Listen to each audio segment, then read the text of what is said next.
Hello and welcome to day 2 of the International Airport Summit. My name is Holly and I'm the editor of International Airport Review, the publication behind this summit. I really hope you've enjoyed the sessions so far and have found them useful. We've seen some fantastic engagement from the audience, so I just want to encourage you to continue to do so, ask questions of your panelists, make comments and answer the polls. With that in mind, it is my pleasure to introduce you to the first panel session of the day on innovating to solve today's challenges. I'll also introduce you to your moderator for this session, Steve Armitage. Steve is Head of Technology, Design and Innovation from London Heathrow Airport. Before I hand over to Steve, I just want to remind you to submit your questions via the live discussion box in the bottom right-hand corner of your screen. We also have 2 polls running during this session, so if you head over to the polls tab and you can answer those there. But for now, I'll hand over to Steve to introduce the session and the other panelists. So Steve, over to you. Right, having just been told don't click on the leave button, I obviously accidentally clicked on the leave button, so my heart rate is just coming down. But I miss Holly's lovely introduction. But anyway, welcome. I'm Steve Armitage from Heathrow. I'm Head of Design and Innovation. I am joined by 3 wonderful innovation colleagues, Suresh, Fran and Karin, who are all absolutely passionate about innovation, as I am. And so we're really looking forward to this discussion with all of you today.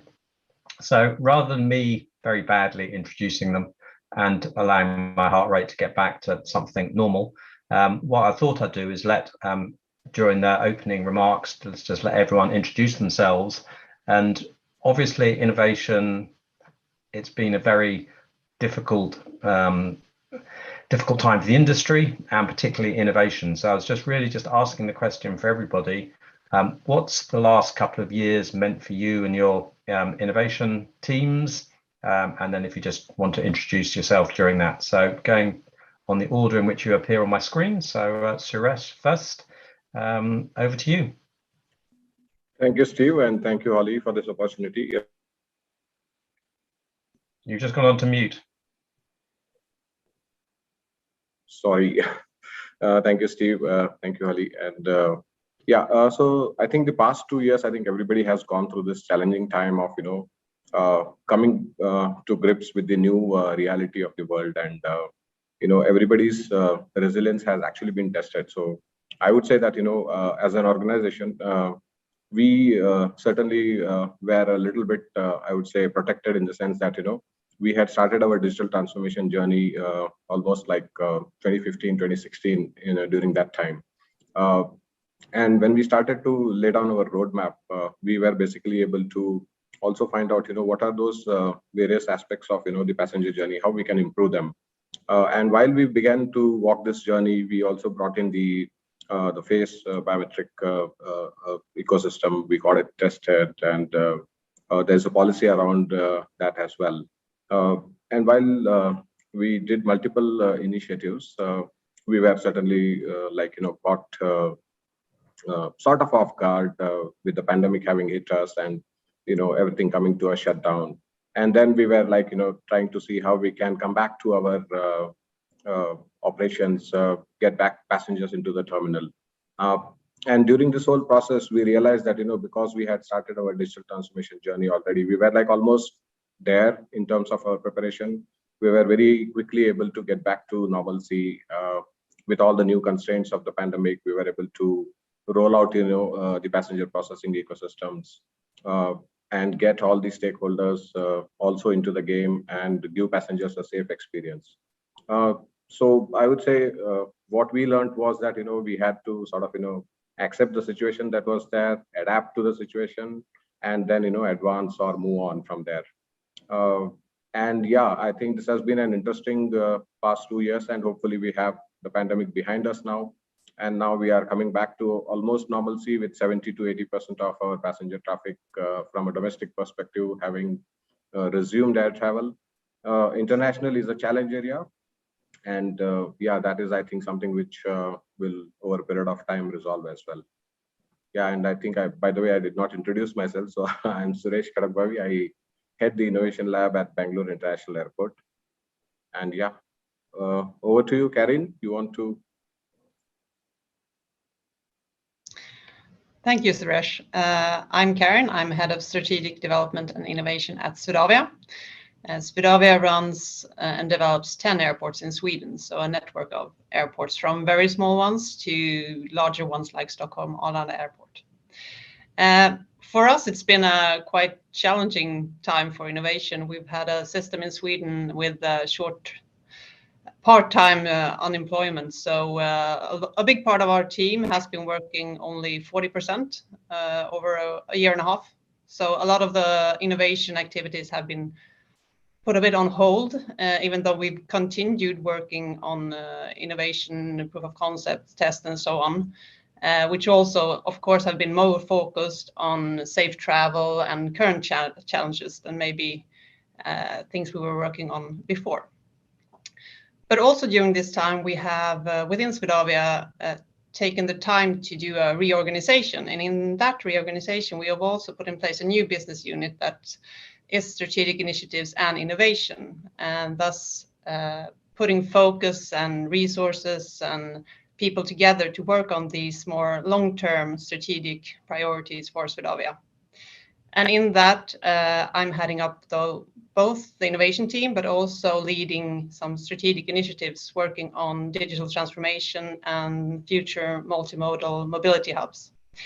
So it's been a challenge, but now it feels like we are picking up pace and getting a bit the feeling that we're back to 2019 in terms of drive and engagement in innovation and ideas and driving things that are a bit more forward looking. So that feels great. And then I can leave over to Fran. Yeah. Hi, everyone. I'm Fran. I'm the innovation lead at Brussels Airport Company. I've joined Brussels Airport 2 months before the COVID crisis hit, so January 2020. And my role, I have to say, has evolved a lot, and the role of the innovation resources at the airport. Very quickly it became obvious, as my colleague said, that we have to refocus over to health initiatives and to use the assets that we have for certain things. For example, we've built a wonderful large events hall, which became a vaccination center, one of the biggest vaccination centers in that part of Belgium. We have partnered with our local with one of the world's biggest nanotechnology centers called EMEC, that is close to the airport, to develop new ways to test passengers and to do it faster. So to immediately start pilots on COVID testing. But we've also realized as an asset manager, what are the other assets that we can use, that we can innovate in, that can help not just us as an airport to survive the crisis, but also other companies around. So for example, we've realized that our mathematical forecasting models that we use to predict passenger numbers can actually be used for hospitals as well to predict patient numbers. So we've launched a venture called Airport Intelligence that does precisely that, not just for hospitals, but for other events venues and for other airports as well. So I would say my role has evolved from innovation, perhaps January 2020, to be more focused on corporate ventures and diversification, and looking at an airport as a whole, as an asset manager rather than purely focusing on the core activity of aviation. All right. Well, that's, really, really, really interesting. And I think, there's a range of things that people have mentioned there. Some going a bit more strategic and looking where innovation plays in that. Others continuing to focus on the operation and improving that. But I think, fundamentally, all of us have been through a lot of change. And just very quickly, from a Heathrow point of view, yes, like Fran, we started to focus on everything health measures, be it cleaning, testing passengers, testing colleagues, how we can digitize all the information that passengers now need to give in advance, so that we can try to get transaction times down to back to what they were before. So yes, it's been really a really important time. But the good news is that you're all still here. I'm still here, which is great. So if we can, and I'm not quite sure how this works, Holly, if we can now go to the first poll. Yes, sure. So question number one, how important do you think innovation is to the industry recovery compared to pre-pandemic? 100% of people said more important. Excellent. Well, I'm glad, and it sounds like most of I'm glad to think that. And then if we just go to the second question. How has the pandemic impacted innovation budget / resources? 100% of people said more. All right, so I presume that they've got less resources than that, or they've been given more resources. But yeah, so I mean, what we wanted to just tease out here is that there is a lot of talk about innovation being critical to helping us get out of this situation, but at the same time, we're all working with limited and more constrained resources. So just picking up on that, and I'll ask Fran first, if he doesn't mind. Is what role do you see innovation playing in the future of aviation, and why does everyone see it as important? Well, I think that those two poles are fascinating in terms of, it's a bigger responsibility that innovation has, but it's often most airports working with less resources than they did pre-pandemic. And the way that I see it is, perhaps we should think about decentralizing innovation, because when you have a centralized innovation role at an airport, people think, I don't need to innovate because I've got that innovation team there to innovate. So what I've been trying to do and what we've been trying to think through is, how do we make innovation culture part of every single department at the airport? How do we make innovation part of every person's job, role, description, so that in the areas that they know best, employees and staff at the airport can continuously and constantly improve and come up with new and better ways of doing things, whilst obviously coached and trained and sometimes guided or inspired by a central innovation team. So in my opinion, that's been quite important to think about when we think about how do we do more with less. But I do think that it's central going forward, because airports, and as every other industry player in aviation, airports have they've got their revenue squeezed, they've got their costs going up, and so we need to find new ways of doing things whilst maintaining passenger satisfaction, safety, and security in the same way as before. So again, it's about doing more with less.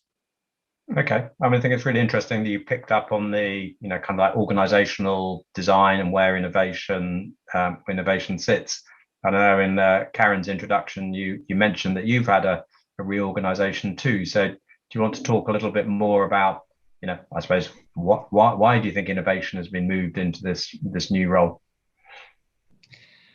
Yes, I can pick up on that. And as Fran mentioned, that's about building an innovation culture and engaging the entire company. That's the way our innovation team works and the way it has been working for the last couple of years. We never do anything alone. We always do something based on the needs of the business, based on the engagement and the involvement of people, knowing their specific processes in the airport or specific areas. So we really try to build on that, to build an innovation culture where we support them, but also have resources and budget to perform proof of concepts or tests or so to boost the innovation performance. For the entire, putting us together a bit more in a specific unit, I think it's also based on the strategic initiatives that I mentioned, like ambitions for the future, both related to digital transformation and the future mobility hubs, but also to the climate challenge that we face, so that we together can be a boost and driving the transition for more long term, because I think that's also a challenge we all often face. Working with innovation, people being too busy in their day-to-day work to make space and make room for innovation and thinking forward. But I think as a basis, innovation is about solving business challenges, and we're facing very big ones.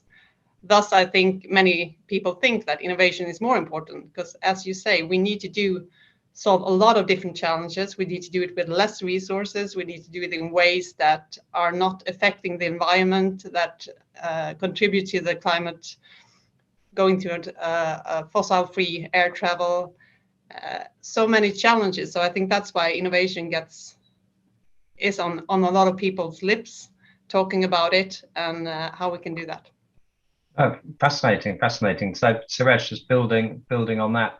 I mean, has your innovation department changed its role, and why is it still seen as important? So, Steve, I think it has been reiterated. Post-pandemic, I think the reiteration has come that innovation has to be there, and of course, fostering innovation culture has always been on the cards ever since we started the innovation lab around 5 years back. And we have been doing this, taking innovation to every functional department, right? And we call it as fostering innovation or democratizing innovation. And also getting rid of the hierarchy, right? I mean, people at the grassroots level who are actually doing certain tasks, they are the ones who really come up with problems and problem solutions to those problems. And how do we enable them to bring out their views or their ideas about how to solve a business problem? So from that perspective, I think we have been enhancing the digital quotient, the technology quotient of the organization, having multiple workshops, conducting experience sessions on new technology. So all these aspects have actually helped us, to enhance that, enhance the innovation quotient of the organization and help people to innovate. And we just be the catalyst here. And like Karen was mentioning, enable these functional departments to build prototypes, get in touch with technology providers, ensure that we are able to get a solution in place. The other aspect is how do we bring in a method to this whole thing, right? To innovation. So we follow a design thinking culture where we ensure that multiple stakeholders come into the room. The problem is discussed threadbare, and we sort of try to get rid of the orthodoxies that we have, and ensure that we come up with a solution which is acceptable to everyone. Okay, so has really interesting. I was just has that been a change from how you used to work, or have you just needed to adapt? Yeah, so it's been the way we have been working from the beginning when we started. Okay, and just going back to Karen. So we've Suresh mentioned there about solving business problems, and the focus has been a lot on the current ones, as we've all been focusing on more health ones. But interestingly, you're now trying to operate in both, a bit more kind of today's and future. I was just wondering how you manage operating in those two kind of environments. Well, I think we all need to have those different types of time perspectives in mind when we look at things. And inspiring or looking forward also gives a direction what it could be, or where are we going towards, so we don't put on or implement short-term solutions that are not going in the sense of the general trends or the technology possibilities and so on. So we don't build things right now that won't work in 2 years, and so we need to have because that's also a part of sustainability, by build solutions that can keep on going and that we don't have to tear down or redo in a couple of years. So getting the trends, getting the possibilities from the technology, seeing what will be the future, I think that's a part of getting the solutions that will be sustainable more long term. Okay, maybe just to build on that, I think what Karen said was interesting. It's there's a time horizon in innovation, but there's also the proximity to the core business as another element of innovation, and both of those have shifted, I think, in COVID. Time-wise, we started looking maybe in the shorter term. We need to come up with new ways to clean the terminal. We need to come up with new ways to get different passenger numbers through with different numbers of resources. But the proximity to the core business, it shifted our mind away from passengers sometimes into new areas. For example, cargo has grown tremendously at Brussels Airport. And last week, we've shipped our 1 billionth vaccine. So the innovations that we've seen in temperature-controlled environments, let's say, and were fantastic and phenomenal. So it's again, it's a shift not just in time horizon, but I think in the focus area of our business as well. Yeah, I mean, I absolutely agree. I think that's a really, really important point, is that timescales initially came much shorter, worrying about today's problems. But and as you pick up, same Heathrow's discovered the power of cargo as well. So we're adapting there as well. Okay, so if we can just move now to our second poll, Holly, just to. Yes. So that we were in this one. I mean, I presume the audience can see it. I can't, so I've forgotten exactly what I said. But it's basically, what areas do you think we should, airports, the aviation industry should be innovating in? And I gave a list of 8 or so. Yes, yeah, there were quite a few options here. I'll start with the option that received the lowest vote. So 5% said new business models. Okay. 11% said airport efficiency, as well as 11% for sustainability. 21% said they should be targeting resilience. And then 53% said they should be targeting passenger experience. I'll pop the results in the chat as well for you. All right, really interesting, set of responses there. So, Suresh, in looking at that poll, do you broadly, agree, or I know the word passenger experience is quite a big area. I mean, would that reflect what you're now focusing on? Yeah, so if it were given to me, right, the option, I would say passenger experience throughout, right? If you are able to enhance passenger experience, right, the other elements certainly fall into place. But that 54% poll, I think, is like a resounding, yes to what we have also been thinking, that, passenger experience is paramount. And what we have started to do is, how do we give passengers an experience where they feel safe, right, at the airport? And post-pandemic, I think with the new normal being there, the new normal actually brings in so many different constraints on us. And the exchange of documentation, for example, sharing of a passport, for example, or a travel document, right? All these are interactions which can actually, pass an infection. And passengers certainly do not want to touch any kiosk at the airport, for example. So the whole touch-free, contact-free, and I would like to say health risk-free process, which, we started, is something which we want to give to passengers, saying that, okay, when you come to our airport, you would have already shared all the necessary credentials that you would need to, go through the airport, right? All the way from the entry to the boarding gate. I think this is something which we began, and now it is something which is certainly very important for us. And we have started to also build a national ecosystem for this. So we call it as the DigiYatra program, where we are enabling passengers to enroll from the comfort of their homes, and also share the relevant data required for making the travel, which includes, the identity credentials, the travel credentials, and also the health credentials.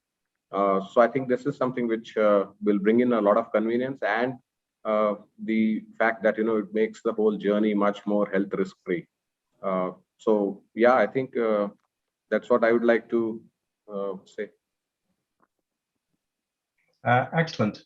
So Fran, what were your thoughts on the response on the poll? I was a bit surprised, to be honest. I'm surprised that new business models is so low, but I guess it depends also on who sits in the audience, and that sustainability is so low.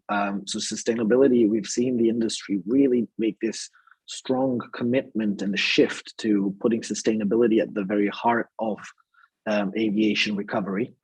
We've seen a lot of funding go down that route, both private funding and public funding in innovation and sustainability. So that one surprised me. But then from passenger experience perspective, of course, it's central to every airport, because passengers are central to making an airport what it is. But I would say that it's interrelated. You can't invest in passenger experience today if you don't think about new business models. So perhaps it's just the structure of the poll that sometimes doesn't allow to press multiple options. But those two are, I would say, the ones that surprised me most. Yeah, I mean, it was a very hard list. It's like trying to choose your favorite child or something like that, which is never a question anyone should be asked to do. So Karen, it's interesting there that, I mean, for me, that sustainability wasn't a bit higher on that. One of a former chief operating officer said, unless we get the sustainability sorted out, then basically COVID's just an hors d'oeuvre. And the industry's going to have way bigger problems to deal with. But maybe being innovationists, we are looking a little bit further beyond. So just interested in your thoughts. No, but I was also surprised that sustainability came so long, but also the efficiency, airport efficiency. Really, because of the constraints we have today with resources.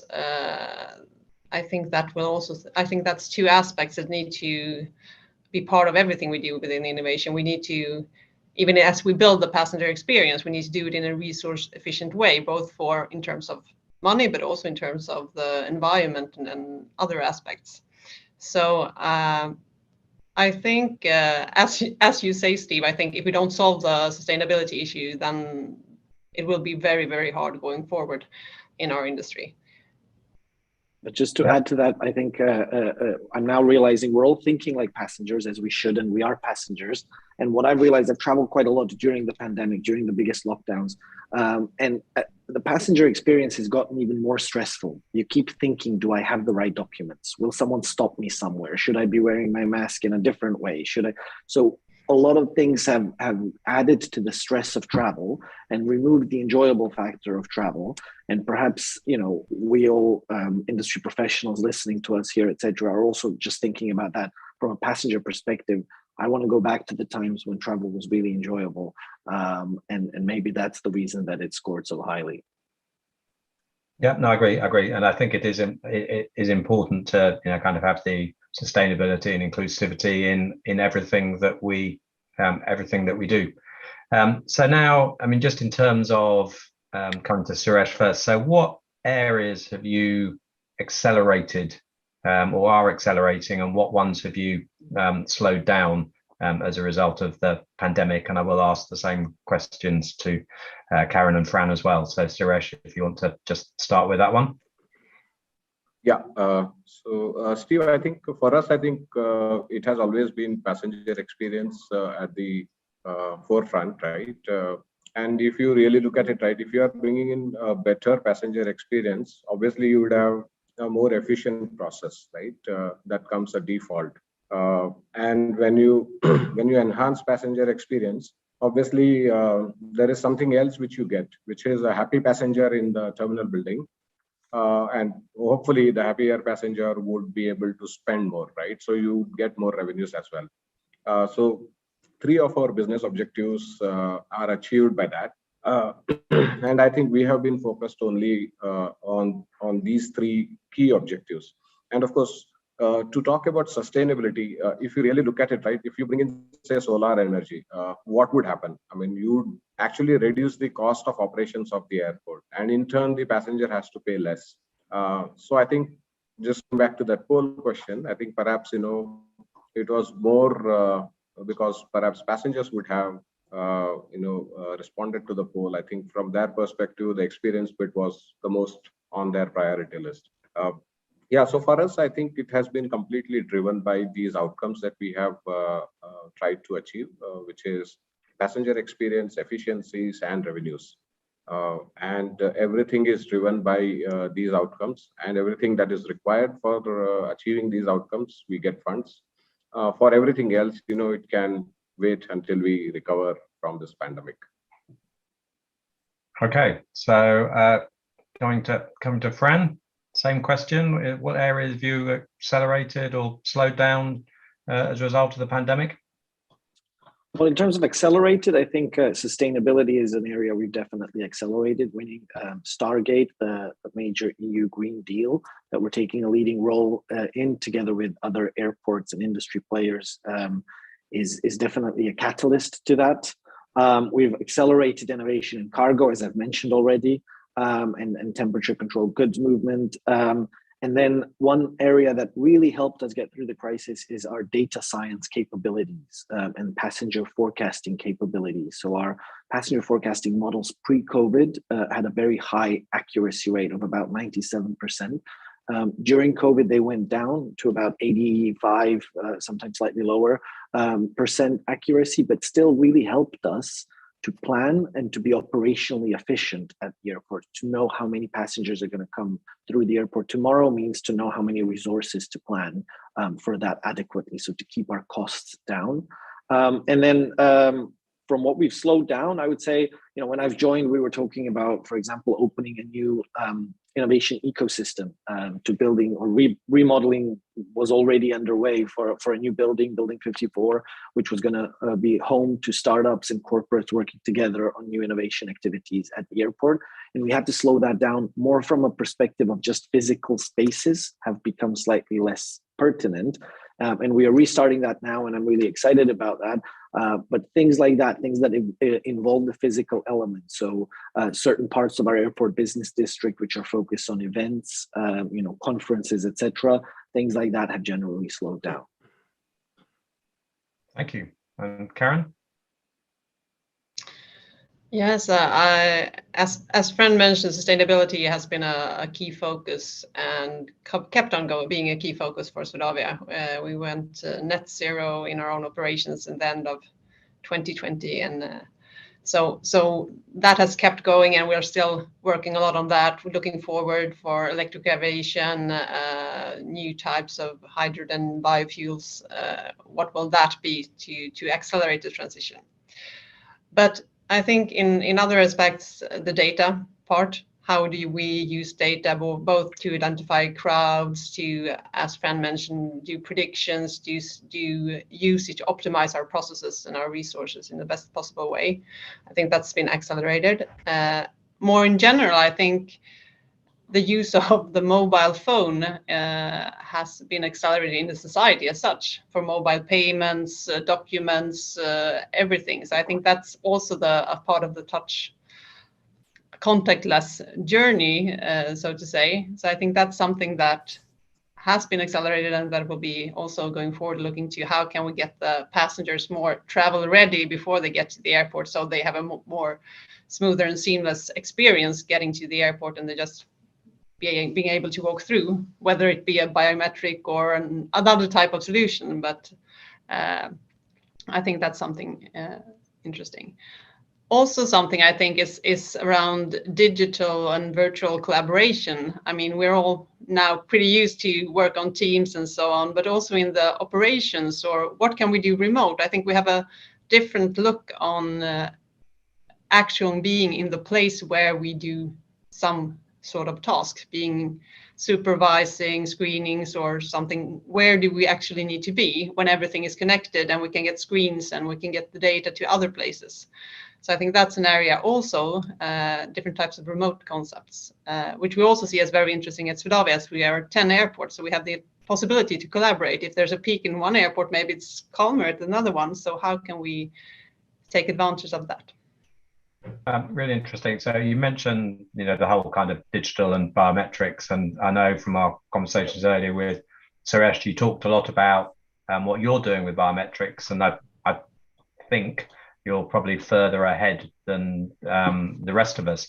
So do you just want to talk a little bit about some of the benefits, but also some of the challenges that you've got about moving passengers into working in a more biometric and trusting of giving data, which biometric data is very, very personal. I mean, it's I hear often that people would prefer to give away their credit card data than they would their biometric data, because they know they can get the credit card stuff back. So I'd just be interested, because I think you are further down the road than the rest of us in biometrics, just to get little bits of insights in that? Yeah, so I think this is a problem which is a universal problem, the concern about data privacy. So when we started architecting our Digiyatra Central ecosystem, we sort of ensured that we build it on the fundamental tenets of privacy by design, and we also realized that there would be a huge risk if you were to store all the passengers' data at one location in a centralized database. So we went with the self-sovereign identity with verifiable credentials, which allows complete empowerment to passengers. So all the data now resides with the passenger directly in a secure wallet, fully encrypted, and the passenger takes the key role of sharing this credential. So from that perspective, I think we addressed to a large extent the privacy issue and the risk of data loss, data theft. And having said that, it's also important for us to communicate to the passenger that this is how we are trying to protect your data, and I think that is going to take some time. And obviously, this concern will certainly be there unless and until we communicate it in a proper way to passengers that your data is actually residing with you and only going to be shared for a limited duration.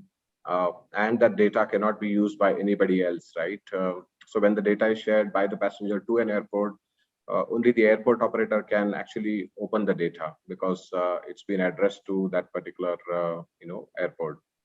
So from that perspective, I think it is more about communication.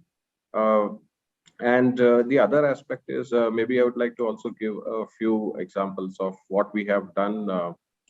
And on sustainability, both Karin and Fran were speaking, right? So sustainability, I feel that it pays for itself, meaning that if you are ensuring that you bring in, say, solar energy, it is at a lesser cost, right? Maybe a higher initial cost, but then it pays for itself. So for us, it is a hygiene factor. So we are already like I would say we are energy positive already. We did that last December, and we are also water positive, and we are also on our journey to ensure that we do not give back any waste to the city. Yeah, and finally, maybe I would just like to say that what we have tried to do is to ensure that all the bottlenecks that are there at the airport for passengers are addressed using technology. And are the benefits of it and for the airport and the airlines in terms of Absolutely. flow and transaction times, are they there as promised? Absolutely. So with the use of the biometrics, for example, the processing time at every checkpoint reduces drastically. So from the 10 to 15 seconds at the entry gate where a manual check would happen, for us it takes now 5 seconds and maybe even lesser as the system evolves, right? And that obviously means that there will be lesser or shorter queues that passengers have to wait in. And even at the baggage drop, for example, with the self-service bag drop, the processing time vis-a-vis manual check-in counter reduces dramatically. So with technology, I think we are addressing these aspects. And as I mentioned, that unless and until this really has an impact on passenger experience, we should not bring in technology just for the sake of bringing technology. And yeah, the factor of convenience, I think, is perhaps not being highlighted as much. Just imagine, passenger going from one touch point to another, guarding with his or her life the boarding pass or the passport document, putting it in the right place.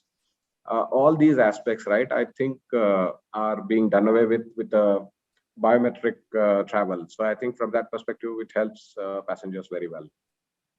I think that's really interesting insights. As biometrics is something that I think probably will be a key innovation going forward. So just moving on to Fran, what are, if you can just give a couple of examples of some of the key innovations that you're kind of excited about that you're currently working on? I'm most excited about some of the stuff that we're doing and thinking and have done in the urban air mobility, advanced air mobility, but also operational use of drones in airports. So it's different topic, but on biometrics, of course, and we're looking at it at a European level as well. But to move us away from that topic slightly, because I think, Suresh, that you are a lot more advanced than some of your European colleagues on that. So we've been doing some tests over the last year about how we can use unmanned vehicles or smaller drones for certain operational improvements at an airport. For example, it could be used to detect intruders, and I've actually been doing that test myself, pretending to be an intruder running from the fence hiding in between certain parts of the airport, and then a drone would find me with obviously temperature controlled cameras and send federal police and airport inspection over to the right location. We've used a drone in a case of a crash simulation, which helps our emergency response teams and firefighters identify where to focus their energy and effort because they have an aerial view of it. Perimeter inspection, infrastructure inspection, including building progress. So a number of these things can really be transformed, and we've been doing these things in the same way for a very long time, and now we can use a new technology to really not just save costs, but to do it better, to do it in a way that gives us more information than we've had before. So that's on the operational use of drones. And then obviously I'm personally very interested and invested in looking at advanced air mobility, which a lot of people are saying, kind of like autonomous driving won't come for a while. I don't subscribe to that view. I very much feel like in this decade, we will be here around the table, let's say virtual table, we'll be sitting on an aerial vehicle, being transported, let's say 50 kilometers, kind of like a helicopter journey today, in the future being done by electric vertical takeoff and landing vehicles. And I do think that we will see an increase in cargo operations as well, not just for short distances, but also for fixed wing aircraft transporting goods across Europe, especially the time sensitive goods. So that's something I'm really excited about. I don't know if others share the passion, or whether you guys have had a chance to look at it. I mean, I think both of those are really, really interesting cases. I'm just, absolutely 100% behind you in both of those. I'm just intrigued to know how you're overcoming the whole drones and airport, which is one thing, and then how you think the customer perception to seeing drones operating in an airport, and then when you get into eVTOLs, effectively they're bigger drones, and what our community might start thinking about that if they're in and around airports. Yeah, I think with drones in airports, the key there to overcoming that will be two things. One is working with your master planning team, looking forward and thinking about locations at and around your airport, which are good for that type of activity. So making it part of your master planning. And another thing is working closely with your ANSP. So for us, in that case, it's skies, to make sure that the flight paths planned for the future also make sense with that master planning. So it's putting those two things together. That will be key in making sure that drones fit into the airport. But it is a most natural thing in a way, if you think about it, because we're used to having things fly in and out of our economic zones, let's say. So I do believe that airports will be the first locations where the use of drones is likely to take off, no pun intended. And from a passenger perspective or perception element there, it's just going to be the certification process with drones right now is some of the most stringent certification ever done in the history of aviation. Nobody wants to see one of these things fall from the sky. And I've talked to a number of OEMs in that space, and I know that they're going way over and above in making sure that these things are safe to fly. And so it might take a bit longer, but I think it'll be safe, and I think they'll be able to prove that to the public as well.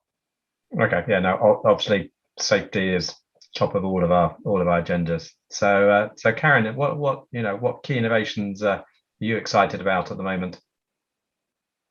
Now I also have to mention, because Fran opened the door to eVTOLs and drones and so on, and that's something that we also are looking into when we are discussing the future mobility hubs, where all these type type of transportations are combined and combined seamlessly, and how do we make that happen? So that's an area that's, yeah, we'll talk more about that, Fran. But otherwise, we also have we are currently implementing autonomous PSPs. So that's exciting to get that out and running, up and running.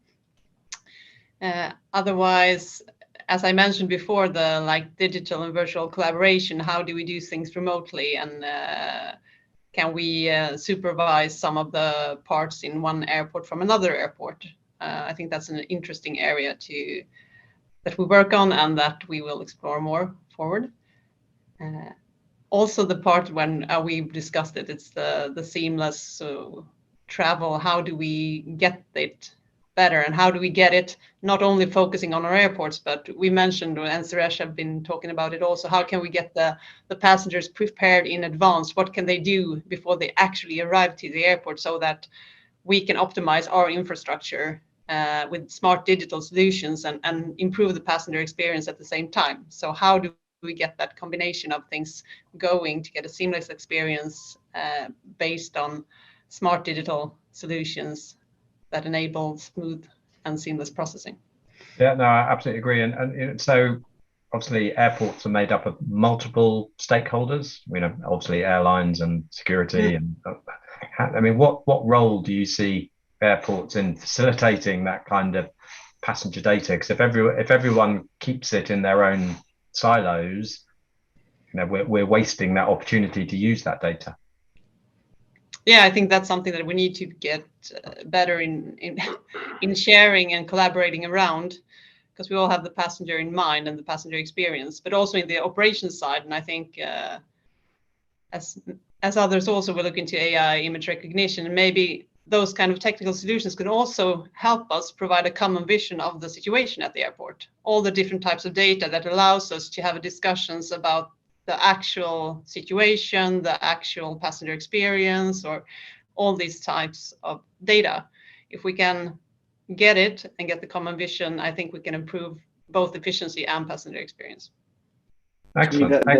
Building on that, I think that the key to eye-opener for me when I joined the airport was walking into our airport operations center and seeing how it is literally the beating heart of our airport, where we use data, but also collaboration between those different stakeholders who sit in the same space and can talk to each other and collaboratively decide on what to do in case of an issue, or even collaboratively predict an issue before it happens.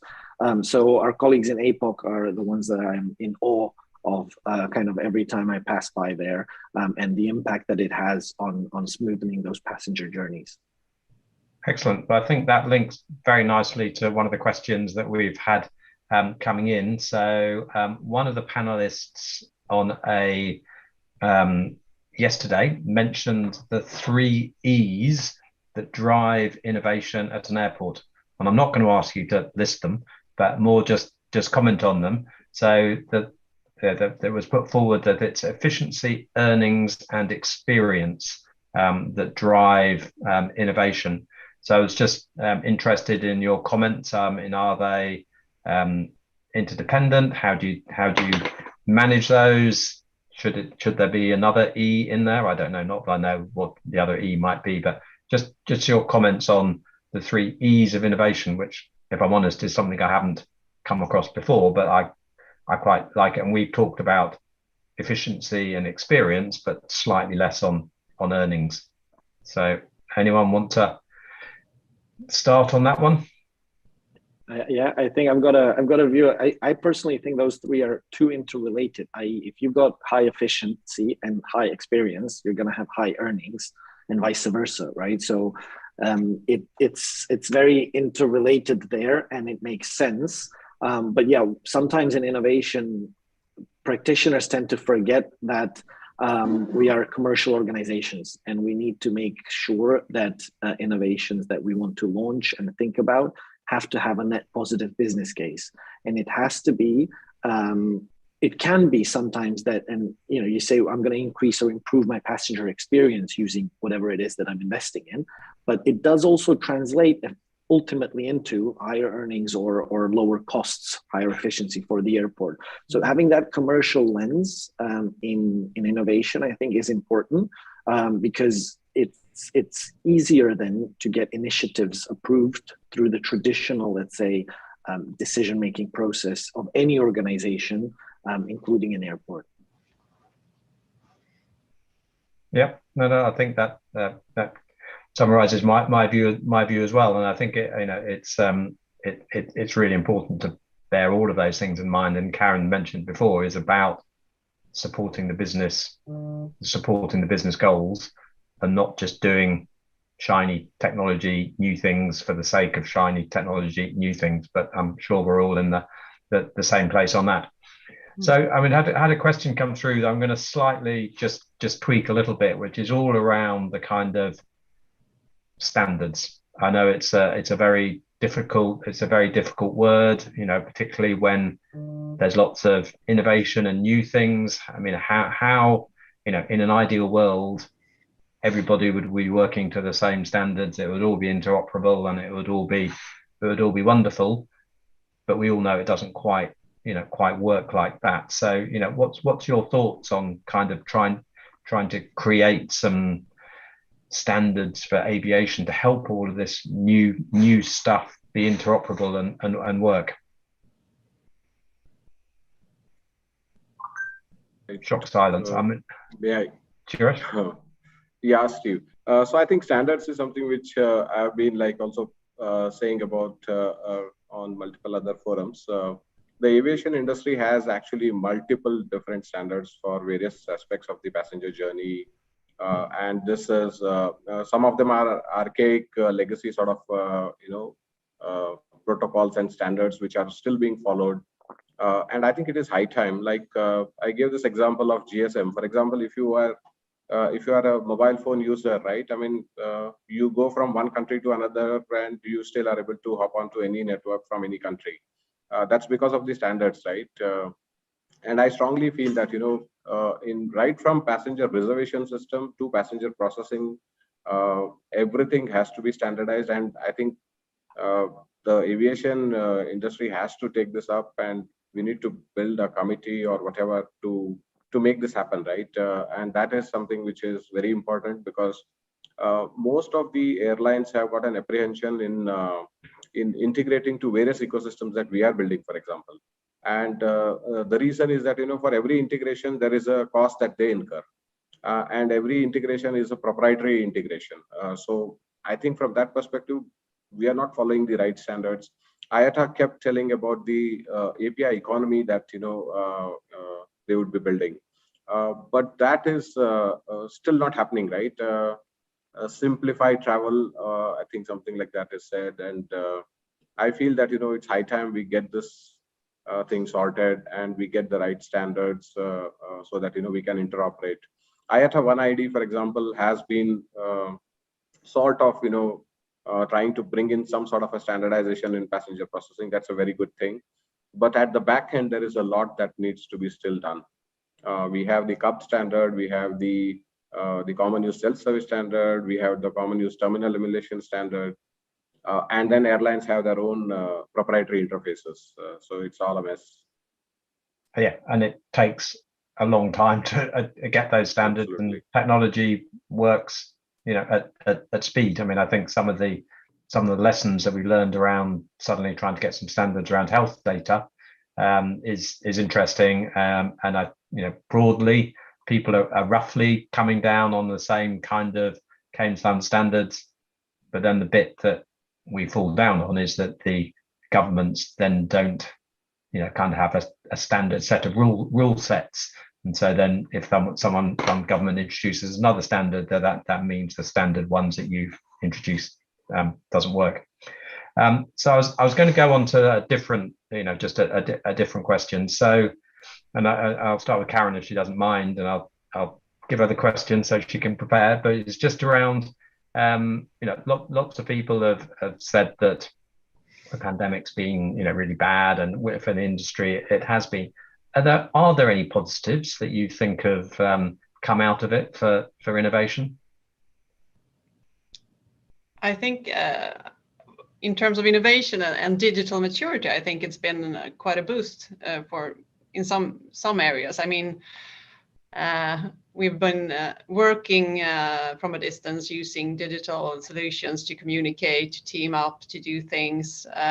We've been, I mean, the increase of mobile payments or doing things. It also has an impact on us that we need to take care of, because e-commerce and everything maybe all increased even more now. Even if it was a trend before, it's increasing even more.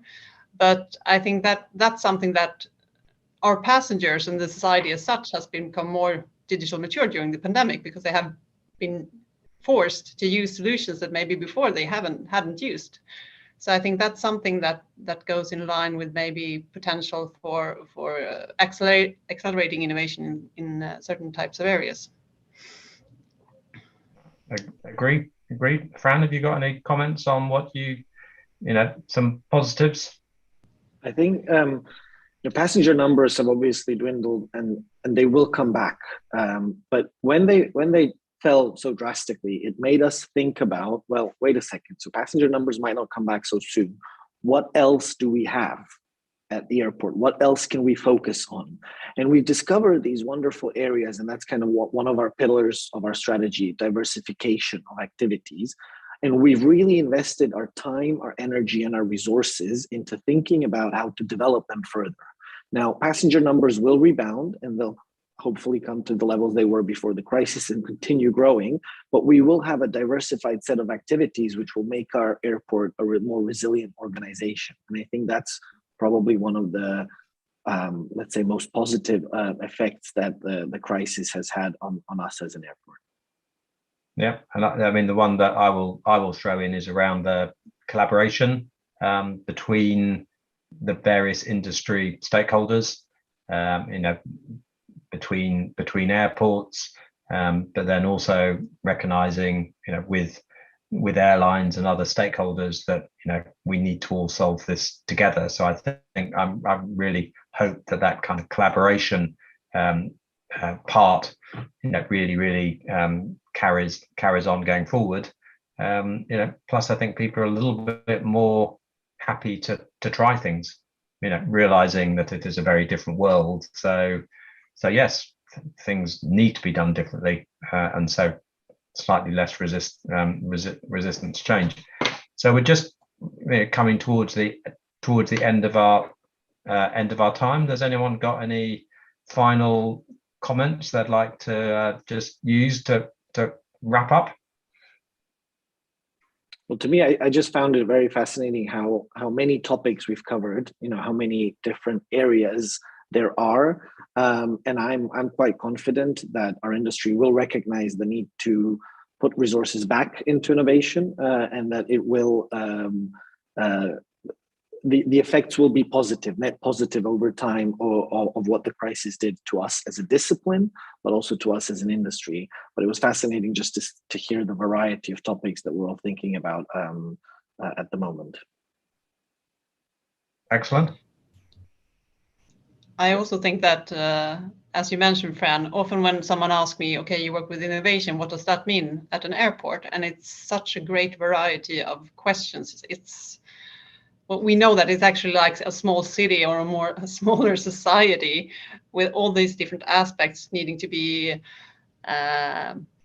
managed, and so many opportunities in different areas. So I think that's something very exciting with working with innovation at airports.